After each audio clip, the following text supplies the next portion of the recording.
All right, listen, you guys want to learn about options trading, but you got to learn the basics first, okay? I'm going to start it here. This is Options 101, starting now. Again, stop hopping into it without knowing what you're doing, right? What I always say is learn from other people's mistakes so you don't have to learn from your own. Let's go. So you want to trade options. One of the first things you need to know are about the Greeks, okay? We'll go over CA stuff later on the account. But anyway, for starters, you have the Greeks, okay? Delta. Delta is basically how much your contract, the price of a contract, will move per every $1 move of the underlying asset. Okay, so let me show you an example. This is somebody's random options contract. I just took it off the internet. Anyway, I'm using Robinhood for simplicity's sake. This is not me, by the way.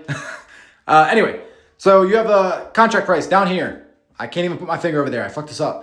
It's 143, okay, at the bottom. You see it over here?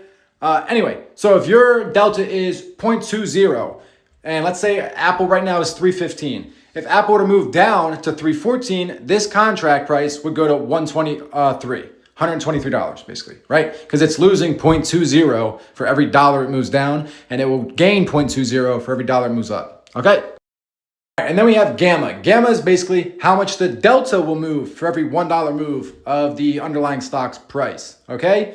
So, you know, if the stock moves up $1 and your gamma is 0.07, right? Well, if we just talked about this was 0.20 for Apple, right? It would now be 0.27. Okay, makes sense?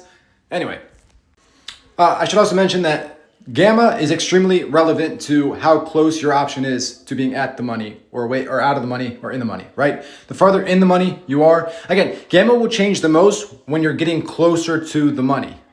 Next, we have theta, which is one of the more important ones, especially if you're selling or buying options, right? Because it's how much your contract will lose for every 24 hours that passes, right? So let me show you another example of that. All right, so we have another options chain here. Again, I just pulled it up from the internet. Here again, we have Apple, 167.5 call, 69 cents. Don't mention it. Let's say theta is 0.10, right? It's gonna be a minus because again, you're losing value, all right? So for every 24 hours that passes, this contract will lose $10 or 10 cents of the contract. Remember, it's multiplied by 100, okay? Anyway.